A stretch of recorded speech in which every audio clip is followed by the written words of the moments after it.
More bad news for the Buccaneers as Calijah Kancey is out for the rest of the season. That and more on today's episode of Locked On Bucs.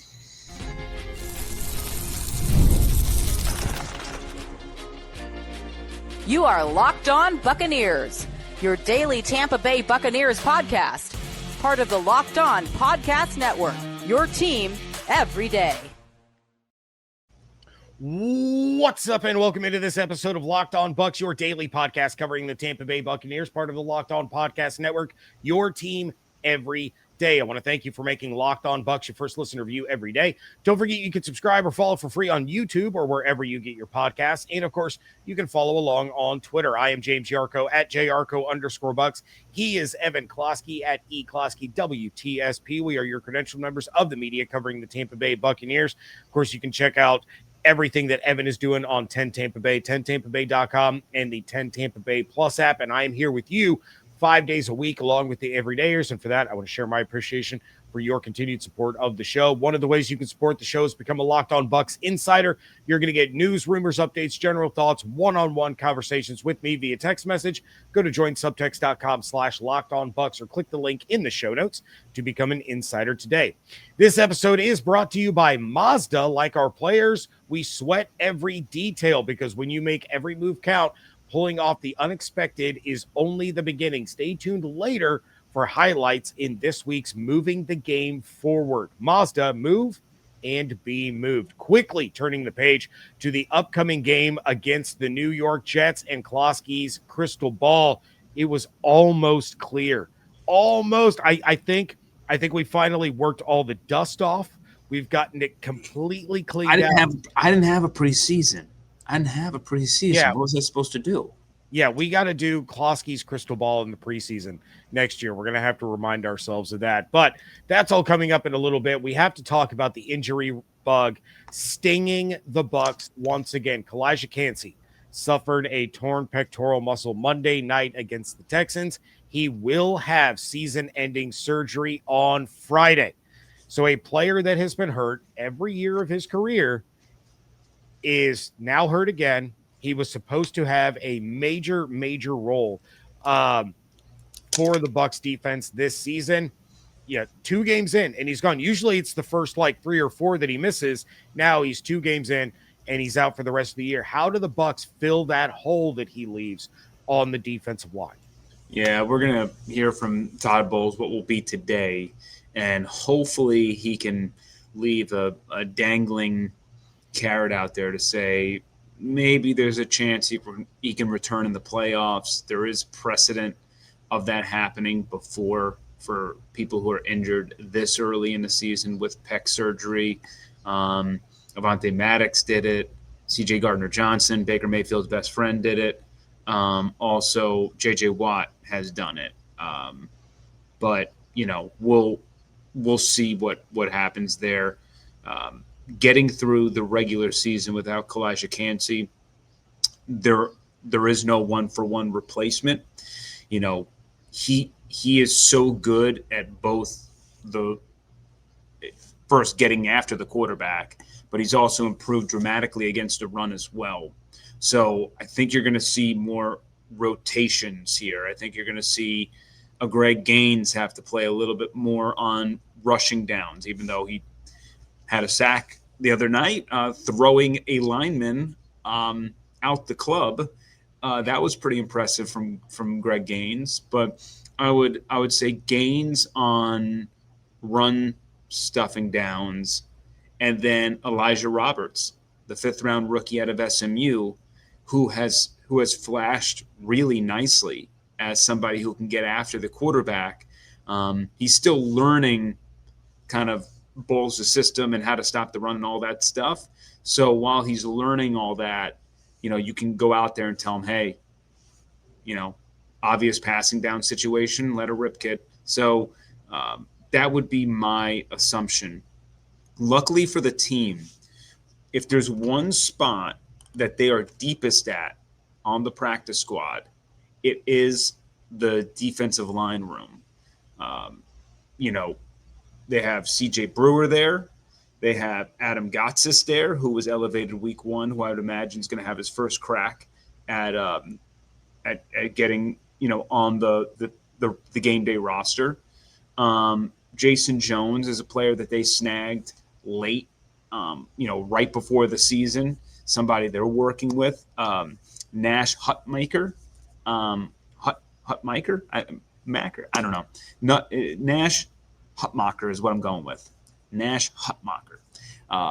He's also someone who had some splash plays in there during the preseason, but they have depth there on the practice squad, and what you can probably do now is move Calijah Kancey to the IR, and then you can also put Mike Jordan onto the 53-man roster, because currently he's on the practice squad, and considering teams are going to start sniffing around for offensive linemen, you probably got to put him on the even if this injury didn't happen, they were going to have to make room for him on the 53-man to protect him.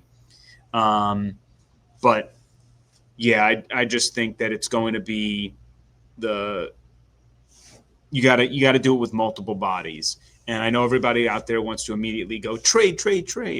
It's not really how Jason Light does business. Yes, when Vita Vea went down for what was his season-ending injury, and he returned, as we know, late, in the NFC Championship game and then the Super Bowl to play. But Jason Light did make a tiny little trade there with the Jets to bring in some help. So I can see something like that happening, but we'll see. The trade deadline, remember, is now November 4th. So it's later in the year, and the Bucs have some time to see how these young guys, or in Gaines's case, older guys, can go at it and go from there. I wouldn't hit the panic button too much yet, but I was just so high on Calijah Kancey this season. It just sucks to see him go down, because he's so good. And personally, I can live with an injury that's 4 to 5 weeks, right? But these are the ones you have to prevent. These are the ones that really, really hurt you the most, for obvious reasons. And I'm just gutted for the guy. Yeah, I am too. And watching the replay, and you see his arm just completely go dead, and it's like that's not good. We know. Well, and it happened on the tackle for loss, play on the first down play, which was a tremendous play by him. And on that tackle, he heard it, adrenaline rushing. And then he went on second down and couldn't even lift the sucker. So he was like, "Yep, I got a problem here." So that just sucks. Yeah, there's no other way to put it. All right, well, Evan, real quick, going back to that Monday night win over the Texans, you were close on your score prediction. If you put my prediction and your prediction together, my Bucs score, your Texans score, we nailed it. We are we're never lost. You also had your bold right until Chubb got that touchdoation. Yeah, the Chubb tutty, that really hurt me there. But what was your biggest takeaway from that big, again, fourth quarter comeback win for the Bucs on the road to open the season 2-0? Yeah, I don't know if I have one. There are a handful here. Very quickly, one, Baker's a dog, just an absolute dude. Forget about the stats. I think the passing game is not clicking on all cylinders yet, and we can analyze that more deeply. But for a guy to lead you into battle like Baker, if he had won over every Bucs fan already, like he is just, as the weeks go on, earning more and more love with this fan base. Then I got to say, like, the special teams performance was one of the worst that I have seen in quite some time. Just abominable. Bad. We are starting to get concerned with Chase McLaughlin. To me, I don't know how you don't bring in a kicker for a workout. I'm not at the phase of it's like dump him, right? Like Chase McLaughlin, he was nearly perfect last year. He only missed 2 kicks. You don't just throw away a guy like that after 2 weeks, especially after 2 weeks where you won. Having said that, you have to start lining up guys who could potentially step in and pull the Jake Camarda treatment. If you remember last year with Jake Camarda, they didn't cut him right away, but he went inactive They elevated some people, and then eventually they did cut him when they realized that he's just not turning a corner. So I would imagine that's sort of the script of what you have to do with Chase. But, it is very – I gave week 1 a pass. Now week 2 is a problem because both games, mind you, are in a dome. They are in a dome, and they are chippies. In a dome chippies. Like, these should be ones you make in your sleep. I can grab Nico Grammatica right now off the USF team, and he can make them. So, like, we can't be missing extra points. We can't be missing 30-something yard field goals when Brandon Aubrey's out here making them from the moon. So that's an issue. Punt return, kick return coverage, atrocious. Riley Dixon getting his punt blocked. I have to look deeper into the time of that, but it seemed like he was slow. I don't know if that was a blocking issue or a him issue. It's a problem nonetheless. The returns were not as fun as they were week 1. So, week 1, we had an awesome special teams performance. Sans Chase McLaughlin, one of the best in Todd Bowles' time here with the Buccaneers. And then week 2 was one of the worst that we have seen. So I'm just wondering what we're going to see in week 3. But so Baker, special teams, and then, Rachaad White, like Bucky was awesome, but right, we entered the season knowing that Bucky was awesome. Rachaad White, holy smokes, what a game that was. Like, had to have been one of his most efficient games as a Buccaneers player. Just, he was amazing out there as a runner. He hasn't really been utilized in the passing game yet. That Bucky was the one getting all the catches on Monday Night Football. But Rachaad has that ability along with his pass pro. Him and if Rachaad can be like that, that is a hell of a 1-2 punch. So those were my top 3. Baker's a dog, special teams, throw right in the trash can, and then Bucky and Rachaad were amazing. Against a very good defense, by the way. Oh, yeah, the Texans defense, that might be the hardest hitting defense in the NFL, but man, they are good top to bottom. All right, we're working on a short week, so it's time to turn the page to the Jets this weekend and prepare for those beautiful 1976 throwbacks that we're going to see for the first time this year. That is coming up next on today's episode. This episode is brought to you by Mazda's Moving the Game Forward. For those who believe it's not just about playing the game, it's about redefining it. There are moments that do more than put points on the board. They move crowds, move culture, and keep moving the game forward.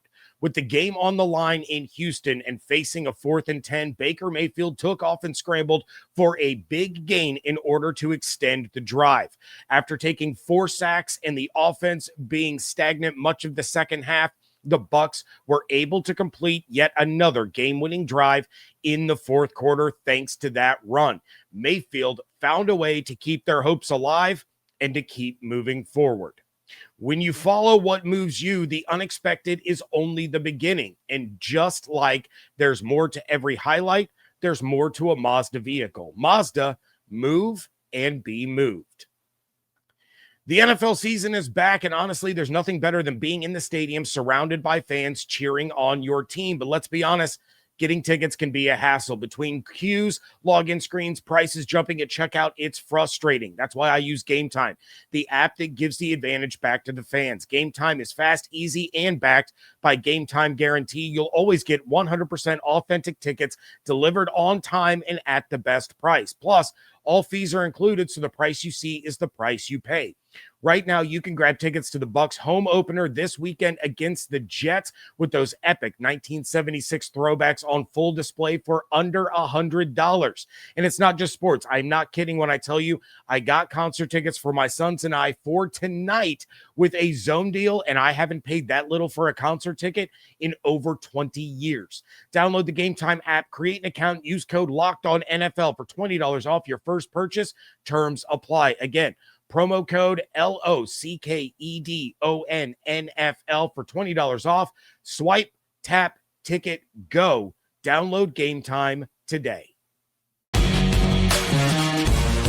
Thank you again for making Locked On Bucs your first listener review every single day. The Bucs are obviously dealing with some major injuries to key players, but so are the Jets. Let's start with the Buccaneers offense. Evan, what do they need to do in this game against New York to, I don't know, maybe finish a few more drives, put up a few more points, ease the minds of some Bucs fans after the Monday night game? Yeah, I mean, it's funny. The Buccaneers have gone 2-0 the past 5 years. They haven't gone 3-0 in 20 years, right? Yeah. It's been a long time since they've got that third win. It's nice to at least have the home opener in this spot where you can return home and have some juice. But as you mentioned, the Bucs are going to be down Goedeke, Cancey at minimum. I'm really curious about Emeka Egbuka because this is a game where I would love to say it's a big Egbuka game. This is a game designed for Egbuka because I'm going to assume that Sauce is going to travel with Mike. Yeah. You know, you try to get Mike in the slot a little bit more, but you pretty much just throw it in the opposite direction of Egbuka. And considering, you know, I don't know if for the Jets, Michael Carter is going to play. That's going to leave a problem for them at nickel. You know, Tony Adams also got hurt last game for the Jets. Jermaine Johnson on the edge also got hurt in the last game for the Jets. You know, obviously Justin Fields is a potential issue for there. Could get Tyrod Taylor. So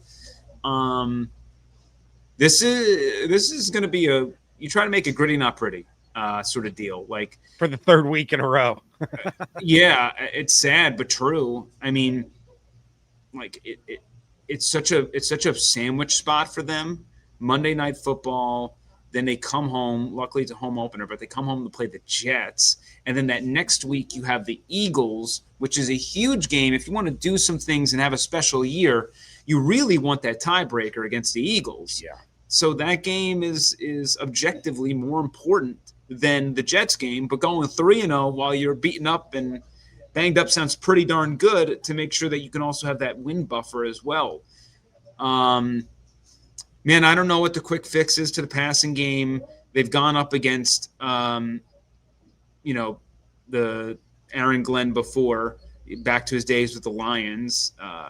Josh Grizzard was around for that. Todd Bowles has been around for all those matchups. So Aaron Glenn's also familiar with what the Bucs want to do as well. And outside of the playoff game where Evans popped off, the most part, those were Godwin games. It was feed the slot. So that's how you got to get this going.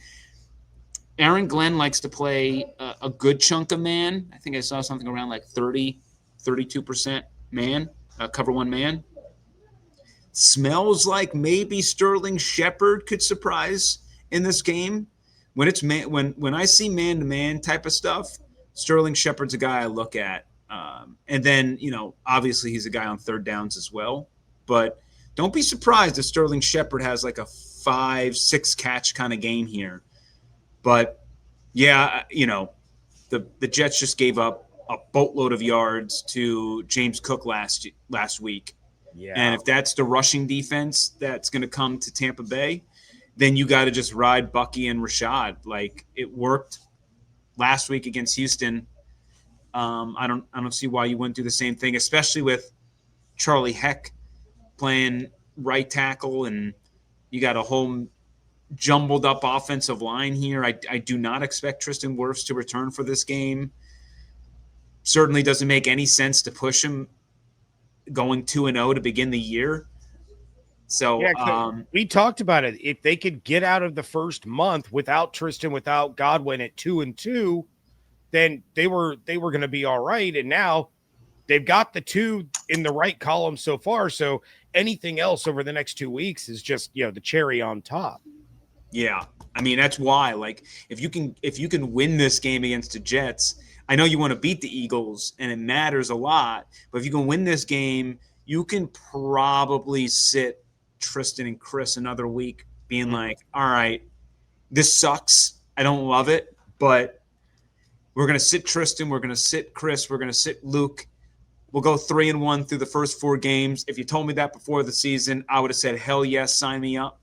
And then you go to week 5 in Seattle, and maybe you start seeing Tristan back, and Chris, maybe Chris is coming back week 5 or week 6. You start, maybe Luke is ready around that time, or you give him another week. So, you have those NFC games coming up after this Jets game, but I won't get too far ahead, but yeah, it just, that's why I say gritty, not pretty. I don't care what the final score is. Just find a way and get on to Philly. Like, that's really what you're trying to do here. All right. Well, and then on the flip side, we've already talked about Calijah Kancey not being there. Defensively, you kind of mentioned it. It looks like there's a decent chance that the Bucs are facing Tyrod Taylor instead of your guy, Justin Fields. What is the defense going to need to do to get the win in this one? Because we all know Todd struggles a little bit against these backup quarterbacks. Not just the backup ones, but typically the ones that can get out of the pocket, improvise, scramble, right? That's something that Tyrod can do. That's obviously something that Justin Fields would have done as well. Now, Todd played Justin Fields when he was with the Bears, handled him pretty well.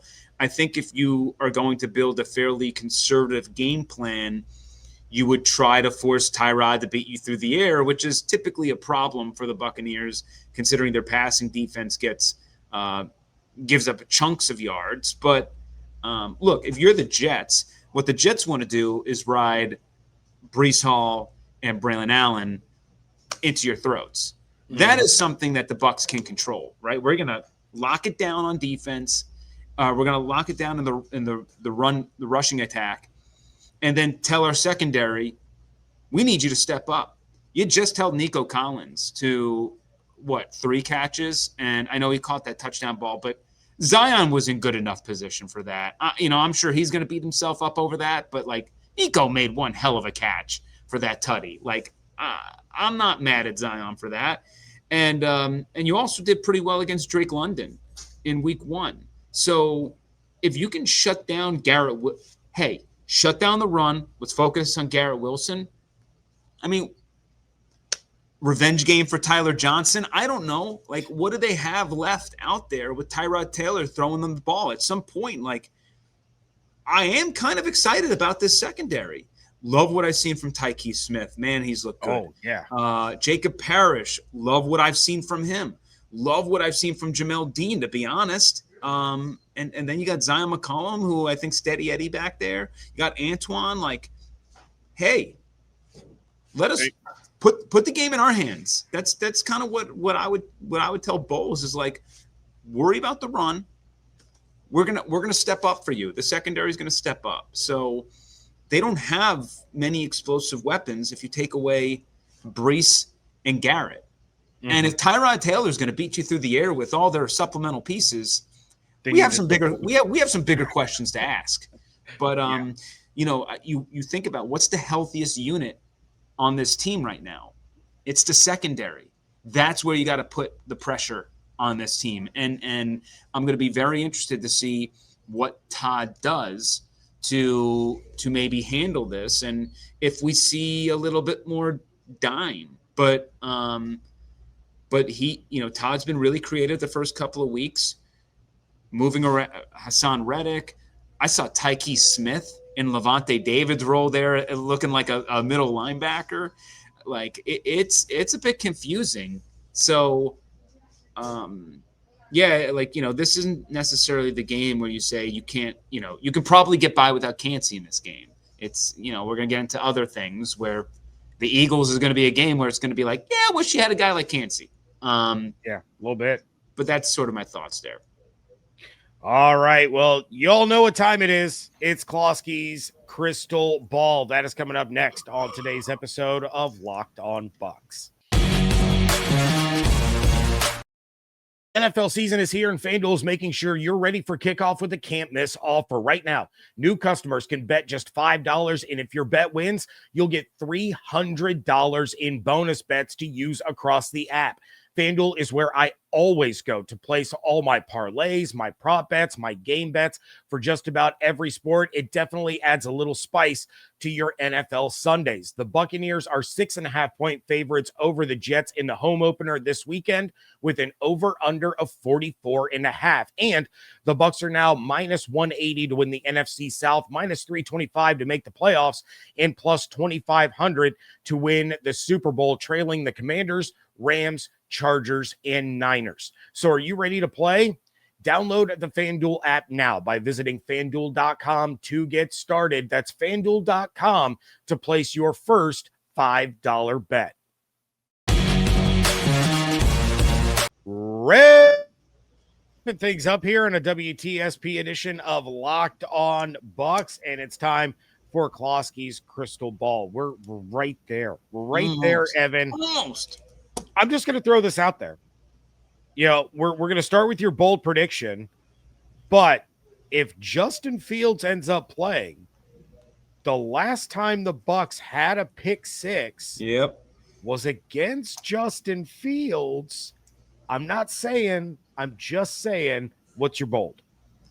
Bold is 3 turnovers. I'm not saying a pick six, but they've been knocking at the door on the turnovers. How does Levante drop that interception? Yeah, I mean, just terrible. But I just feel like this is a game where, even with interceptions, another trademark for a Todd Bowles defense is forcing a lot of fumbles.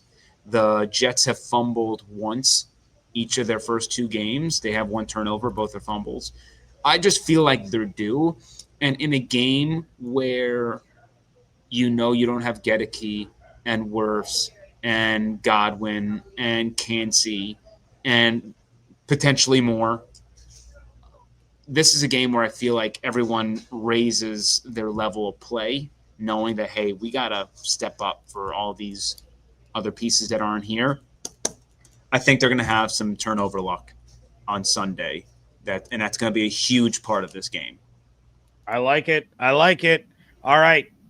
You talked about the secondary needing to step up in a big way. You said this could be a big Abuka game. Who's your predicted player of the game in this one? I got to see the injury report, so check back with me on Friday for all of this, mind you. But for right now, considering what the Bills just did to the Jets, I got to go Bucky. And I would imagine it's going to be a run-first sort of game plan for Josh Grizzard, leaning heavy into that gap scheme. That was really cool to see. But yeah, I think you got to work quick game. I think I saw a next-gen stat that when Goedeke went down, Baker threw the ball like almost a full second quicker. So kind of shows you the limited options you have there. I don't think they're going to do anything too fancy in this game. Just ride Bucky, ride Rashad, keep working that screen game, quick hitters. Like I said, just by any means necessary, just find a way. Yeah, James Cook last week against the Jets, 21 carries, 21. But he had a $132, 2 tutties, including a 44-yarder where he should have been hit for a loss. Then he should have been tackled at the line of scrimmage for no gain. And then all of a sudden he's in the end zone after that was a crazy play. It was pretty. It was really, really pretty. But then the week before, granted, it looks like the Steelers' run game isn't really anything to write home about, but Jaylen Warren only 37 yards. So which run defense are we actually going to get? We're dealing with small sample sizes. It's just a little bit different. Tough. Yeah, it's a little bit different because the Steelers were, I think, able to work a little bit more through the air, and the Bills didn't have to necessarily do that because they were crushing them on the ground. So, that could have been a byproduct of just Josh Allen and the problems he presents and what he can do as a dual threat. He had about 59 yards in that game. So, Baker's a third down scrambler, but he's not going to present that same issue. And especially coming off of this howitzer of a game where he threw his body on the line, I would imagine more than any other time, Baker's really going to hunker down in the pocket, though I will say he can't help himself. So it is what it is there. Like when he grabs at his leg and then CJGJ decides to start running off at the mouth and Baker forgets that he's hurt. Yeah. He's a I dog. love Baker. He's I a love straight Baker. dog. All right. So, home opener, the white 1976 throwbacks. Bucs just snapped their prime time losing streak. They haven't won in the throwbacks since I think Josh Freeman was the quarterback. It's been a while. Yes. How's this one going to go? What's your score prediction here? Again, check back in with me on Friday. Absolutely. I've gone back and forth. I think Bucs fans are going to be ripping their hair out in this one. Again. Yeah, this is not going to be a fun one. But I do think the weather is going to help them. I think the fact that this is a fourth-quarter team, they've been there, they've done that, they've handled some really tough situations, and against an opponent who they're supposed to beat, I think they'll get it together eventually. But I do have them winning 27-17. Okay. So I don't know. I kept flip-flopping because I had it originally the Jets covering. Then I said, the Bucs will have the turnovers, which is going to tip it in their scales. But yeah, I would not be surprised if the Bucs are up 3 at half, down 3 at half, something really like, what the hell are we watching? And they come out of break and they just find a way, get a big turnover, or Baker leads a big drive, they snap out of it. It's not a great spot. So I'm warning you right now, I don't expect them to be firing on all cylinders. I think, as I stated a million times in this podcast, gritty, not pretty. That's my theme of the week. All right. And real quick, Evan, just off the top of your head, because I don't know all the Monday Night Football matchups, but week 4, the Jets and Dolphins, is that early candidate for worst primetime matchup of the year? And it is, very much so. And I would say a reason that actually, I didn't get into it, but a reason that actually tipped me back into the Bucs are going to cover is that for the Jets, even though they're 0-2 and they have to win, like 0-2 teams are really desperate. We've seen it 4 straight seasons now. Well, I don't think they've played 0-2, but last year they played the Broncos, right? 0-2, came in super desperate and whooped the crap out of the Buccaneers. That was probably their ugliest performance of the season was week 3. And I think that the Jets having played Monday night, Aaron Glenn in prime time, showcasing his new team to the world against an opponent that you have to beat. Like, to me, he might have one eye to the future of saying, like, look, if we start 0-3, that sucks, but I got to play the PR game, and we're just going to whoop some ass on Miami in prime time. Like, owners hate losing in prime time. It really pisses them off. And I know Aaron Glenn's not going to do himself any favors going 0-3, and I'm sure he's not going to punt the game by any means. But to me, as a first-time head coach, off to a slow start, I want to win in prime time. Mike McDaniel is in the same boat, but the only problem is he's got Thursday night football. The Jets don't have, you got Miami who's going to have 3 extra days of looking at you. The Jets don't. That's also going to be sticking in the back of your head. Yeah, and if you're going to win in prime time, make sure it's against a division opponent. So, Yep. All right, Evan, what do we have going on over at 10 Tampa Bay, 10tampabay.com, and the 10 Tampa Bay Plus app? Very quickly, the Ultimate Florida Sports Show that airs on 10 Tampa Bay Plus that begins Thursdays at 7 o'clock. We talk all things Sunshine State, and then we got the Blitz. You can first watch it on 10 Tampa Bay Plus and our YouTube page Friday nights, but if you want to watch it here locally in the Tampa area, turn on Channel 10 in the morning, 7:30, 8:30. You can watch it there. But we have it on demand for you. It starts Friday nights. We will preview this Jets game. We're really excited for the home opener. You mentioned the white creamsicles. We're going to have more than 100 Buccaneers players across all eras in the house. So there's going to be a lot of juice there, a lot of really important people to this franchise. Derek Brooks is going to lead the team out of the tunnel. So hopefully that can give them some energy that they're going to need after just what felt like a playoff game with the intensity and the physicality on a short week against a team that you're not going to get up for. So hopefully that's going to give them the juice that they need. I love everything about what you just said, so I cannot wait for it. Now I'm even more excited for this game on Sunday. All right, please check out everything that Evan is doing over there on 10 Tampa Bay, 10tampabay.com, and the 10 Tampa Bay Plus app.